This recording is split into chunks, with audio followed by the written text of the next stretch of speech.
Oke, insya Allah kita akan kirim media untuk Mas Karyo yang punya padepokan Sendang Sejagat, karena beliau ini juga saudara kita yang sekarang sedang mendapatkan ujian dari Allah, ngalamin gangguan jiwa. Oke, pun cukup mawar ini nanti dikirim untuk Mas Karyo sama Gus Idris juga. Nanti Gus Idris ini bandel sih, iya, sudah saya kasih amalan tetapi mungkin tidak diamalkan atau bagaimana, itulah ya. Jadi ini nanti mungkin apa namanya dari santri-santrinya PSS mungkin ada yang lihat video ini ya. Jadi, karena saya memang nggak punya nomor teleponnya sana. Ini nanti dibuat mandi. Ini namanya garam asma. Jadi ini nanti buat mandiin Mas Karyo yang lagi gangguan jiwa itu DGJ. Ini yang dibuat mandi, dicampur sama daun bidara ini. Terus setelah itu nanti tempatnya itu disiramkan pakai garam ini. Kalau memang ada gangguannya biasanya ada percikan api. Kalau memang ada gangguan sihirnya, kalau nggak ada ya enggak.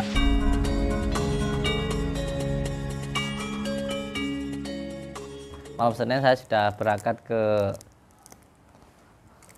Jawa karena sudah ada yang nunggu di sana.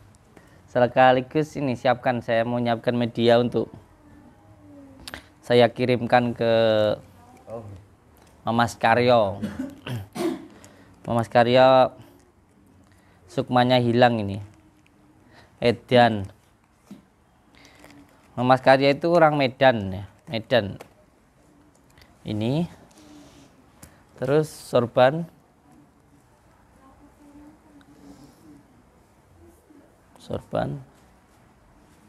sama minyak pedang, bawa minyak pedang.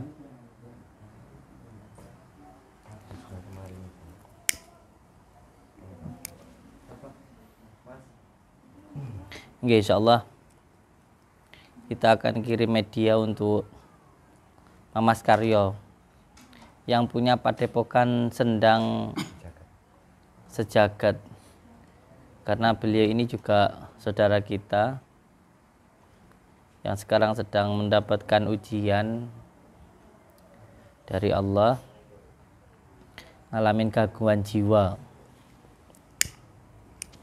Saya belum tahu sih secara keseluruhannya itu kenapa bisa seperti itu. Yang saya rasakan sih ini karena sukmanya ada yang hilang. Mas Karyo ini edan deh saya.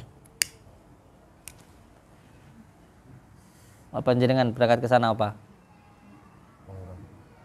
Ke Medan. Ke Medan jenengan. Mau berangkat kapan sekarang?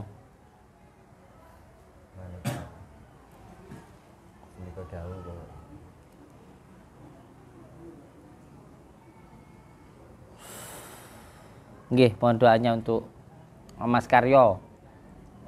Mas Karyo lagi edan. Edan wedoan apa? Apa edan?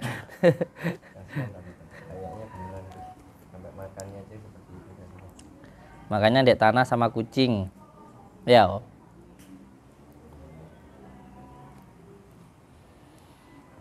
Ada satu lagi minyak pedang nanti yang di. Jadi ini nanti mungkin apa namanya dari santri-santrinya PSS mungkin ada yang lihat video ini ya. Jadi karena saya memang nggak punya nomor teleponnya sana. Ini nanti dibuat mandi. Ini namanya garam asma. Jadi ini nanti buat mandiin Mas Karyo yang lagi gangguan jiwa itu DGJ. Ini yang dibuat mandi, dicampur sama daun bidara ini. Terus setelah itu nanti tempatnya itu disiramkan pakai garam ini. Kalau memang ada gangguannya biasanya ada percikan api. Kalau memang ada gangguan sihirnya, kalau nggak ada ya enggak. Gitu. Nanti dibuat mandi. Terus ini nanti madunya dicampur sama kunir, masukin di kelapa muda, terus baca Al-Ikhlas 7 kali, Falak, An-Nas 7 kali, terus dibakar. Jadi masukin dulu di kelapa muda, terus setelah itu dibakar, terus diminumkan. Nah setelah diminumkan, setelah mandi, potong rambutnya nanti dibuang di sungai, terus nanti ditutup mukanya pakai sorban itu. Nanti ada minyaknya juga sih nanti. Jadi dipakein dulu minyaknya, terus tutupin mukanya pakai sorban gitu. Insya Allah waras. Pangkaitan ini ya bawa ke rumah sakit jiwa.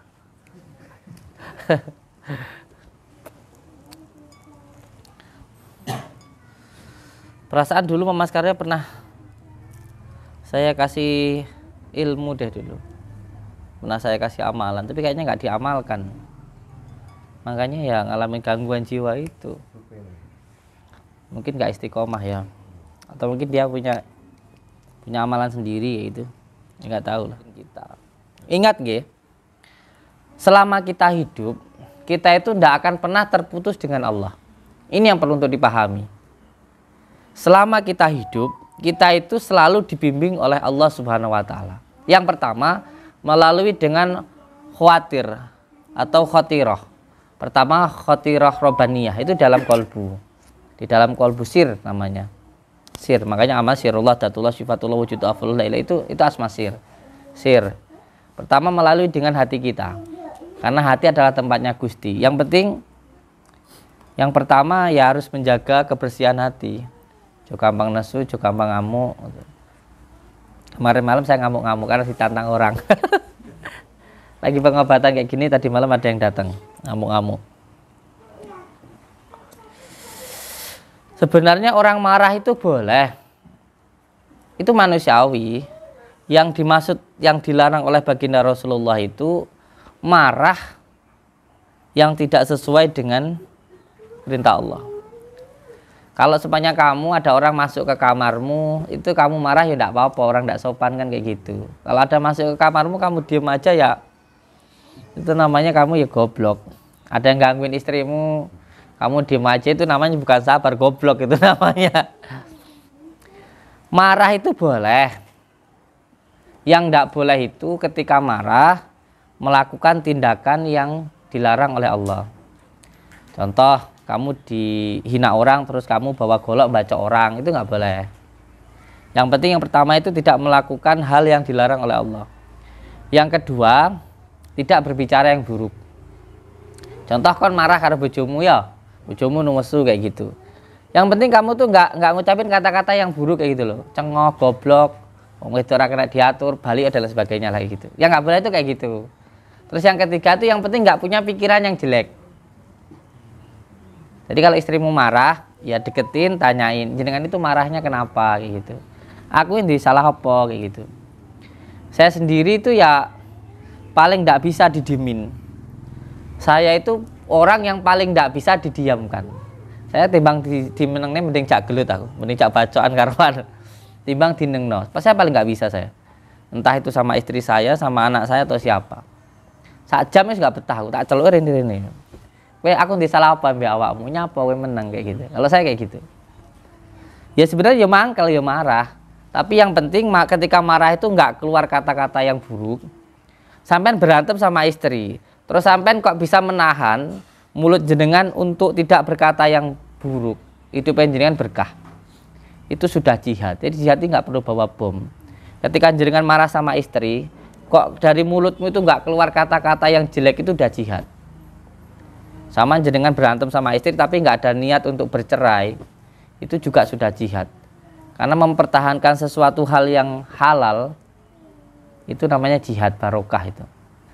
Tapi yang jelas nih wow, pokoknya wong urip sing penting gelem tirakat ngono ae. Sing penting gelem tirakat. Tirakat iki apa sih asline ngempet. Wong gelem ngempet ngono lho.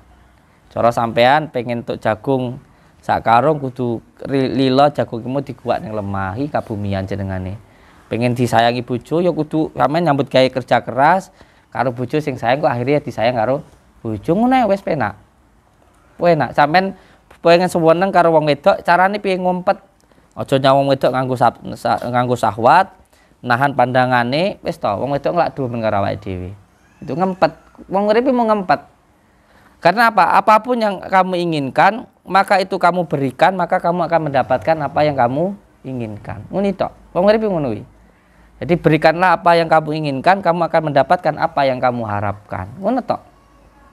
Ngono tok. Wong urip ngono tok. Nah, sampean praktek nih, Kang. Orang kalau mau melek bengi, iku mesti beda karo wong sing ora tahu melek bengi, mesti beda. Kula niku sudah 5 tahun. Santri kula niku mun paham. Sudah 5 tahun saya itu nggak pernah tidur malam. Kalaupun tidur sebentar. Pemane pas nguwatuke momen ngono ya, kewesel kayak tadi malam itu. Tidur paling sak jam tek ngene. 5 menit tidur ngene wis tangi. Pokok antara jam 1, jam 2, jam 3, jam 4.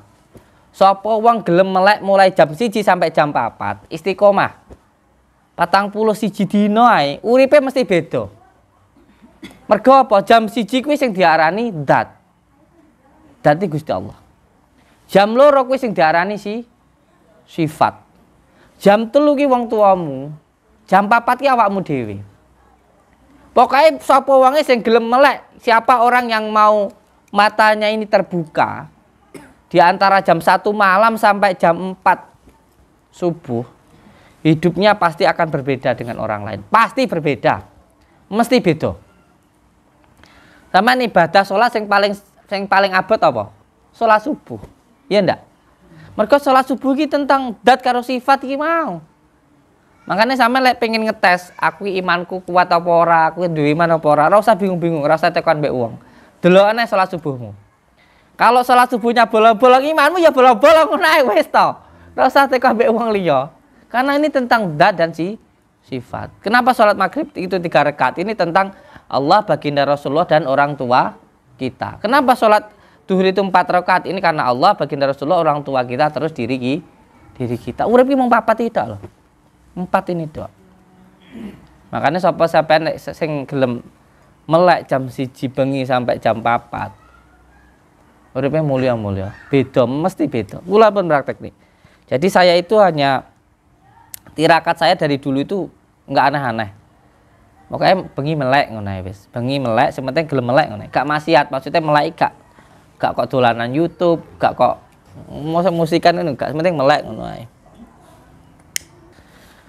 Nah, kalau panjenengan selalu ditipu orang, bangkrut terus-terusan dan lain sebagainya, diusahakan setiap di hari kelahiran dipuasai 3 hari, malamnya di pas malam kelahirannya sediakan ya minimal ada kembang wangi lah, entah itu minyak wangi atau buhur atau kembang atau apa, wewangian. Wangi itu sunnah wis, gak usah ngomong wong aran syirik musyrik urusan wong lah. Iku wong sing ngomong gak usah dianggap kayak gitu. Wong wis dijelasnya kok dengan Al-Qur'an ya, bahwa sesuatu hal yang wangi wis sunnah. Yang penting enggak haram, enggak narkoba, enggak alkohol ngono. Wis ngene iki dudu alkohol kok, kembang ya dudu kok. Itu aja wis sunnah. Disiapkan terus sampean itu baca Assalamualaikum ayuhan nabi wa rahmatullahi wa barakatuh. Ucapkan Assalamualaikum wa ala ibadillahi sholihin ke kiri. Baru asyhadu alla ilaha illallah, jelep masukkan ke dalam diri kita sendiri, ke kolbu. Asyhadu alla ilaha illallah gitu. Diulang terus. Minimal 77 kali. Amin, amalkan. Insyaallah urusan gampang ngono. Sebab ada yang membimbing kita. Wis tak kandhani to, wong uripe nek sing bimbing sampai mati ada. Bimbingan itu yang pertama lewat khawatir robaniyah, yang kedua lewat khawatir malakutiyah. Ini nyambungnya lewat sir, kolbu, sir kerenteknya dari Allah. Kalau ini lewatnya adalah utusan malaikat. Ini nggak pernah terpisah kok. Nggak pernah terpisah. Yang penting hati-hati. Baru yang ketiga, khawatir syaitoni. Jadi petunjuk atau intuisi atau apa ya bahasanya ya itu bisikan itu juga ada yang dari setan, makanya butuh yang namanya mursyid, guru, itu butuh seperti itu. Atau yang ketiga khawatir nafsaniyah, hati-hati. Tapi insya Allah kalau lewat amalan, lewat sholawat itu 2 nanti yang muncul di sini. Yang muncul 2 tadi, ngoten nggih. Pun cukup mawon ini nanti dikirim untuk Mas Karyo sama Gus Idris juga. Nanti Gus Idris ini bandel sih. Iya, sudah saya kasih amalan tetapi mungkin tidak diamalkan atau bagaimana. Itulah ya. Nah ini, monggo Bapak masuk, Bapak masuk. Nah ini sama bapaknya ini, ketipu aja. Ya kayak tak omong niku lah. Saya omongkan tadi. Seperti yang saya bicarakan tadi. Iya Pak, sering ketipu. Tipu orang. Ini tak ulangi karena mau sampean urung teko, tak ulangi. Orang itu ketika dalam hidupnya sering ketipu, usahanya selalu bangkrut, ditipu orang, itu biasanya karena tidak kumpul dengan saudara batinnya. Sehingga apa? Petunjuk-petunjuknya, isyarah-isyarahnya, firasatnya itu enggak ada. Padahal orang itu kalau dia itu kumpul dengan saudara batinnya, paham kok ini nanti orang modelnya kayak gimana. Itu firasat namanya, bukan sok sakti, bukan. Ini kalau orang nggak ngerti, wah sok sakti kayak enggak firasat. Caranya bagaimana? Ya itu tadi ya, kayak tadi mohon maaf saya bilang jenengan itu menurut firasat saya kena pering sedapur. Saya katakan keluarga jenengan ada yang meninggal, bukan berarti kalau saya itu sakti, wow Samsudin ke Terawangan bisa ndelok setan, enggak. Firasat, isyarah gitu loh. Itu yang perlu kita lakukan itu. Kadang kita baca buku nih ya, baru baca sudah hafal. Ora kok sakti ngono, ora. Enggak, dari firasat tadi. Makanya perlu panjenengan usahakan setiap di hari kelahiran kita itu dipuasai 3 hari. Kosong ngapit jenengane.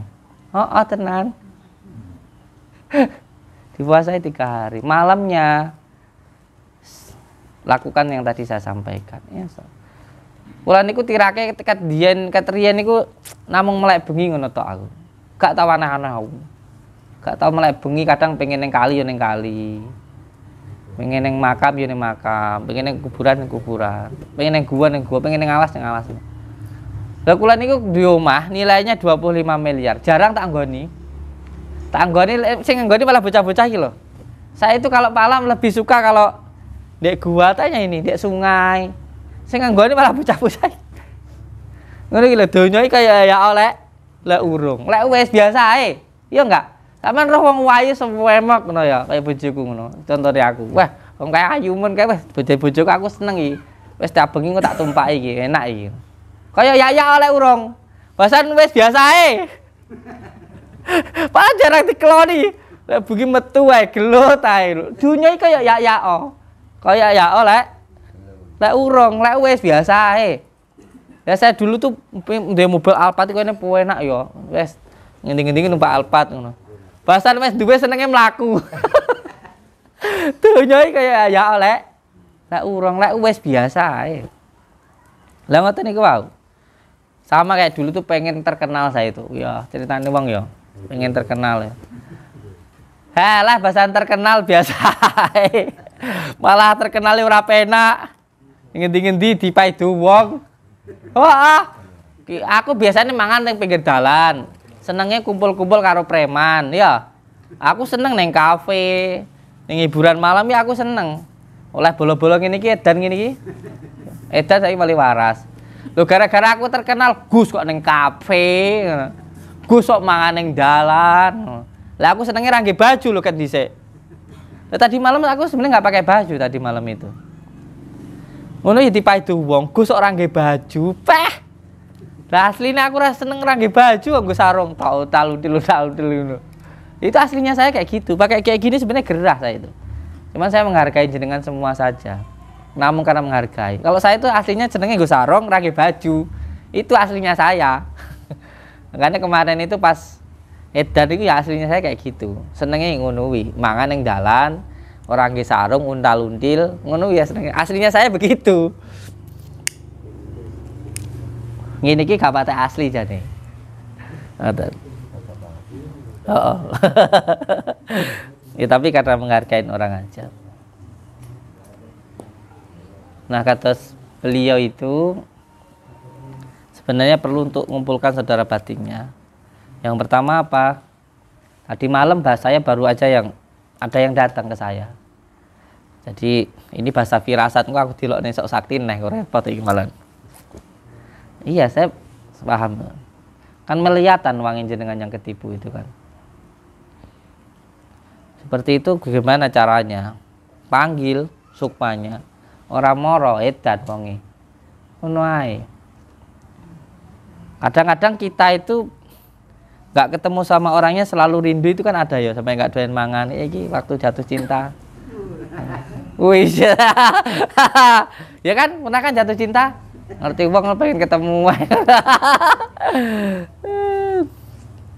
Ini beliau ini ya salah satu santrinya ayah saya lah. Dulu pernah ngaji ke bapak saya dulu.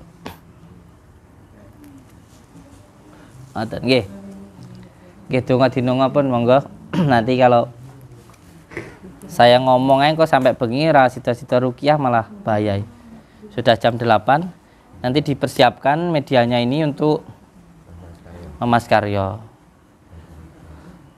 Semoga saja Mas Karyo sama Gus Idris bisa menyelesaikan masalahnya lah. Kita hanya bisa bantu doa saja. Tapi yang jelas kita sudah bantu. Yang pertama nanti ini media ruqyah untuk membuang energi negatif. Ini untuk pembersihannya. Ini untuk obatnya. Ini untuk pagerannya. Paham ya? Jadi ini untuk pembersihannya. Ini untuk metode pembersihan untuk mandi. Ini daun bidara, daun kelor, garam. Itu kalau orang Jawa sudah paham lah. Ini untuk meruqyah, untuk membersihkan. Terus ini obatnya ini. Ini obatnya. Iya. Terus ini untuk pagerannya. Kayak gitu. Ya Mas Riki ya. Ini penyai sehat. Wah, tadi malam mantap lah. Bener. Nah, ini ruqyah dulu, nanti baru saya tangani satu persatu.